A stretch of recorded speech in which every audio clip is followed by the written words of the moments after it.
going to share a prophetic word. Not long ago, one of our staff and young adult leaders, Taylor Murphy, had this encounter with the Lord where she felt like the gist of it was that that the Lord was sending new vision and wisdom.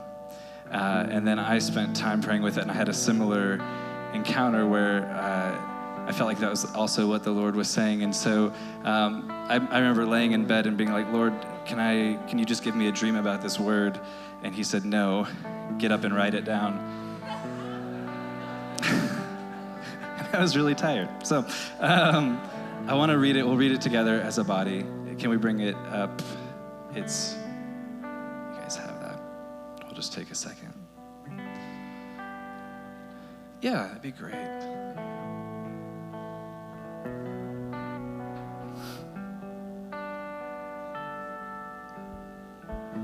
And while they're bringing that up, I'll just share a piece of this.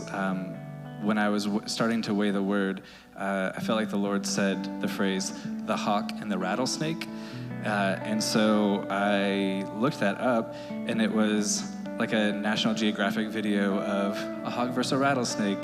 And I was expecting like a huge battle. And instead what had happened was this hawk was like, there was a rattlesnake there, and the hawk comes up to it and just walks right up to it and just immediately stomps it and starts eating it. Like there was no battle, like at all. And I felt like that has to do with this word. You guys have it? Do we not have it? I can just read it. I feel like it'd be better if we can all see it, but I'll just read it. I feel like the Lord said, I am sending a new vision over New Mexico to absolutely obliterate the destructive and debilitating powers and patterns that have been at work here. Amen. That's good, right? That's good. This state is going to change as my people cover it in prayer and assert their God-given dominance, but this must begin by setting the proper vision. I'm sending help, and it's already beginning to arrive. I'm sending people and raising up others among you to be released, who with boldness and confidence will stand and speak whatever I speak, regardless of the repercussions. Come on. Those people will carry an accompanying power. I especially love this. I am relocating and reallocating mighty angels to stand with you. I am sending my very own spirit, the spirit of wisdom, to help you in greater measure. Look forward to him swooping in during many hard and tenuous battles to bring sudden and swift victory. Hey, go back one. There, we're on, but you must stand together. Let's go back. There we go. But you must stand together and cover this land. You must walk up to darkness, and as my hands and feet pierce it together with me, where you see danger and an impenetrable skin of scales, I see my words coming out of your mouths and slicing straight through false gods, strongholds, mindsets, and vital organs of the enemy. My words, not yours. Trust what I have spoken. Hebrews 4:12 says, for the word of God is living and active, sharper than any two-edged sword, piercing to the division of soul and of spirit, of joints and of marrow, and discerning the thoughts and intentions of the heart. 2 Corinthians 10:3-5 says, for though we walk in the flesh, we are not waging war according to the flesh.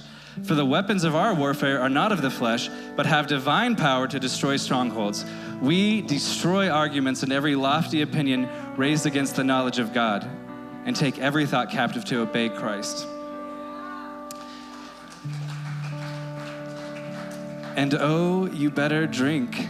Take your fill and then take some more. Drink me in and wash yourself clean daily in the living waters of my word and my presence. This is not the time to find yourself unnecessarily dry.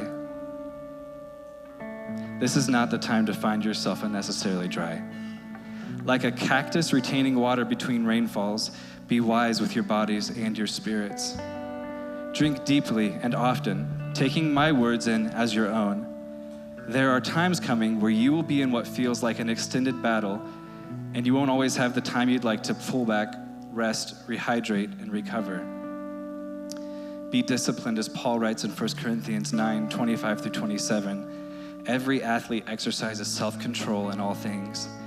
They do it to receive a perishable wreath, but we an imperishable. So I do not run aimlessly. I do not box as one beating the air, but I discipline my body and keep it under control, lest after preaching to others, I myself should be disqualified.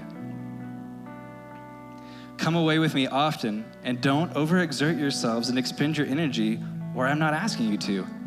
Sit with me and let us take stock together of your time, energy, and effort. There are times you are working when you need to be resting, and times you are resting when you ought to be working. Please come to me, slow down for a moment, and let me correct what needs correcting. My sweet children of strength and valor, you must remember that I want you well enough to run the entire race, not to collapse halfway through. You will find more joy hitting life and rhythm along with me.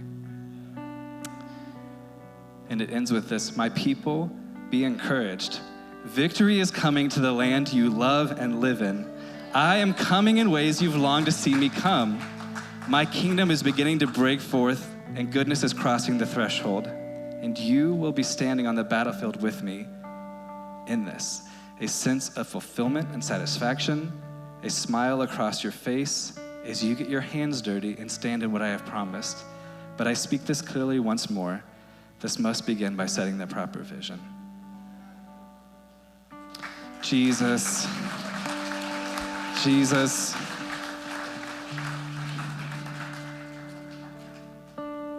I thank you for what you're sending. God, I thank you for the people you're sending and raising up. I thank you for your angels that you're sending to fight on our behalf. God, I thank you for your Spirit just swooping in as our defender.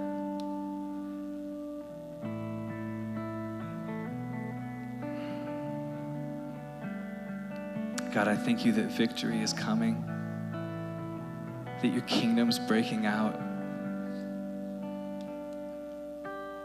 and that you're excited about us standing in the victory with you.